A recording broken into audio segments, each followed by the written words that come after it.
வணக்கம். இன்னைக்கு நாம பார்க்க போறது திருக்குறள்ல இருந்து ஒரு குறள். ஆனா இது சாதாரண குறள் இல்ல. பல நூற்றாண்டுகளா இதோட உண்மையான அர்த்தம் என்னன்னு ஒரு பெரிய புதிராவே இருந்துட்டு இருக்கு. இப்போ ஒரு நவீன கவிதை அந்த புதிரை எப்படி உடைக்குதுன்னு பார்க்க போறோம். வாங்க அந்த பயணத்தை தொடங்கலாம். சரி, நம்ம பயணம் ஒரு அழகான ஆனா ரொம்பவே ஆழமான ஒரு புதிரோட தான் ஆரம்பிக்குது. இந்த புதிருக்கு விட கண்டுபிடிக்கிறது தான் நம்மளோட நோக்கம். இதுதான் இந்த குறள். திருவள்ளுவரோட 3வது குறள். கேக்குறதுக்கு ரொம்ப சிம்பிளா அழகா இருக்கு இல்லையா? அதாவது மலர் மேல நடக்கிற ஒருத்தரோட பாதங்களை பற்றிக்கிட்டா இந்த உலகத்துல ரொம்ப நாள் வாழலான்னு சொல்லுது. இதுதான் பொதுவா இந்த குறளுக்கு சொல்லப்படுற விளக்கம். ஆனா இத கேட்ட உடனே நம்ம மனசுல நிறைய கேள்விகள் வருதுல்ல. மனமாகிய மலர் அப்படின்னா என்ன? யார் அது மலர் மீது சென்றவன்? அப்புறம் அவன் திருவடிகளைச் சேருதல்னா அதோட உண்மையான அர்த்தம் என்னவா இருக்கும்? சரியா? இந்த கேள்விகள் தான் நம்ம தேடலோட மையப்புள்ளி. இதுக்கு விடை கண்டுபிடிக்கிறது தான் இந்த முழு பகுதியோட நோக்கமே. வாங்க விடை கிடைக்குதான்னு பாப்போம். ஓகே, இப்போ இந்த பழங்கால புதிருக்கு ஒரு நவீன கவிஞர் ஒரு புத்தம் புது பதில கொடுக்கறாரு. அது இந்த குறளோட அர்த்தத்தையே மொத்தமா வேறொரு ஆங்கிள நமக்கு காட்டப்போகுது. அதாவது இந்த கவிதை என்ன பண்ணுதுன்னா, திருக்குறளோட அர்த்தத்தை இன்னைக்கு இருக்கிற ஆன்மீக பார்வைக்கு ஏத்த மாதிரி மாத்துது. சிம்பிளா சொல்லணும்னா, கடவுளை வெளியில தேடாதீங்க, உங்களுக்குள்ளேயே தேடுங்கன்னு சொல்லுது. பாருங்க, இந்த புது விளக்கத்தோட முதல் 2 வரிய நம்மள ஆச்சரியப்படுத்த போகுது. இதுல காலம் கடந்த தவம், கபாலவாசல்னு 2 வார்த்தைகள் வருது. இது ஒரிஜினல் குறளையே இல்ல. அப்படின்னா என்ன அது? அந்த கவிஞர் சொல்ற முதல் முக்கியமான கான்செப்ட் இந்த கபாலவாசல் தான். யோக பாரம்பரியத்துல இது நம்ம தலையோட உச்சியில இருக்கிற ஒரு ஸ்பிரிச்சுவல் கேட்வே, ஒரு ஆன்மீக நுழைவாயில்னு சொல்வாங்க. இத தொறக்கணும்னா அதுக்கு ஆழ்ந்த தவம், உள்நோக்கிய பயணம் இதெல்லாம் தேவை. அடுத்ததா அந்த மலர் எங்க இருக்கு, அது என்ன மாதிரியான மலர்னு அந்த விளக்கம் சொல்லுது. இது சாதாரண பூவில்ல, இது 1000 இதழ் விரிந்த அந்த அன்பின் மலர். அப்போ வள்ளுவர் சொன்ன அந்த மலர் வெளியில பூக்குற தாமரையோ மத்த பூக்களோ இல்ல, அது நமக்குள்ள இருக்கிற ஒரு உயர்வான உணர்வு நிலை. யோக சாஸ்திரத்துல இதத்தான் சஹஸ்ரார சக்கரம் சொல்லுவாங்க, அதாவது ஞானத்தோட உச்சகட்டம். இப்போ இந்த விளக்கம் நமக்கு கொடுக்க போற ஒரு பெரிய கண்ணோட்ட மாற்றத்தை பத்தி பார்க்கலாம். இதுதான் இந்த முழு உரையாடலோட டேர்னிங் பாயிண்ட்னே சொல்லலாம். இங்கதான் அந்த புதிருக்கு விடையே இருக்கு. பாருங்க, இந்த புது விளக்கம் என்ன பண்ணுதுன்னா, குறள்ல வர்ற ஒவ்வொரு வார்த்தையும் வெளியில இருந்து உள்ளுக்குள்ள கொண்டு வருது. வெளியில இருக்கிற இறைவன் உள்ள இருக்கிற குருவா மாறுறார்.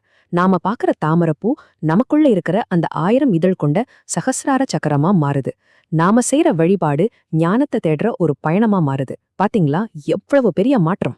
இந்த புது விளக்கத்தோட அடிப்படை தத்துவமே இந்த ஒரு வரியில் இருக்கு.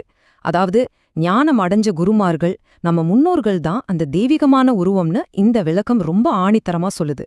சரி, இப்போ குறளோட கடைசி பகுதிக்கு வருவோம். நிலமிசை நீடு வாழ்வார், அதாவது ரொம்ப நாள் வாழ்வாங்கன்னு ஒரு வாக்குறுதி இருக்குல்ல. இந்த புது விளக்கத்தின்படி இதுக்கு என்ன அர்த்தம்? யோசிச்சு பாருங்க. மலர் நமக்குள்ள இருக்கு, அந்த உருவம் ஒரு குருனா. அப்போ உலகத்துல ரொம்ப நாள் வாழ்றதுங்கிறதுக்கு என்ன அர்த்தமா இருக்கும்? நீண்ட ஆயுள்னா சும்மா வருஷங்களை கணக்கு பண்றதா, இல்ல அதுக்கு வேற ஏதாவது அர்த்தம் இருக்கா? இந்த விளக்கத்தின்படி நீண்ட ஆயுளுங்கிறது நம்ம உடம்பு வாழ்ற வருஷங்களோட கணக்கு கிடையாது. அது அந்த உயர் உணர்வு நிலைய நாம அடையும் போது கிடைக்கிற ஒரு காலமற்ற, ஒரு நித்தியமான அர்த்தமுள்ள வாழ்க்கை, ஒரு டைம்லெஸ் லைஃப்னு சொல்லலாம். அப்போ இந்த நித்திய வாழ்வை அடையறதுக்கு ஒரு 4 ஸ்டெப்ஸ் இருக்குன்னு இந்த விளக்கம் சொல்லுது.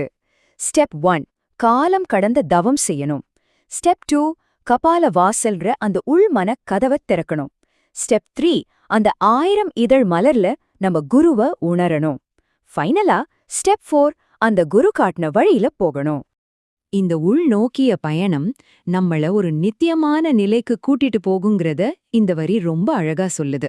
ஆமா, குரு காட்டுற பாதை தான் அந்த நித்திய வாழ்வுக்கான பயணம். அப்போ கடைசியா ஒரு கேள்வி. நீண்ட ஆயுள நம்ம வாழ்ற வருஷங்களை வச்சு அளக்கணுமா, இல்ல நாம அடையிற அந்த ஆழ்ந்த ஞானத்தோட தருணங்களை வச்சு அளக்கணுமா? இந்த கேள்விக்கான பதில நீங்க தான் யோசிக்கணும். உங்களோட பதில் என்ன?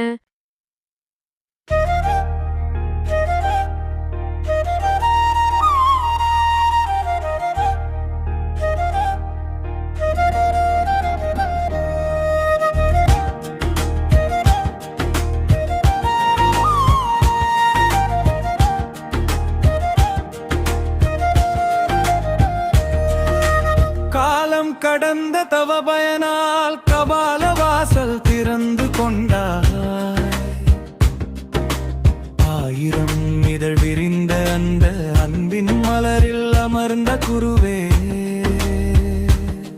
நீ காட்டிய பாதை என்றோ இந்த நித்திய வாழ்வின் நற்பயணம். இனிவை போற்றி நின்றார் இந்த நிலத்தில் வாழ்வார் பல்லாண்டனோ.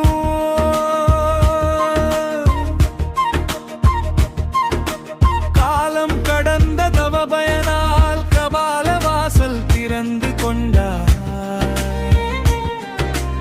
ஆயிரம் இதழ் விரிந்த அந்த அன்பின் மலரில் அமர்ந்த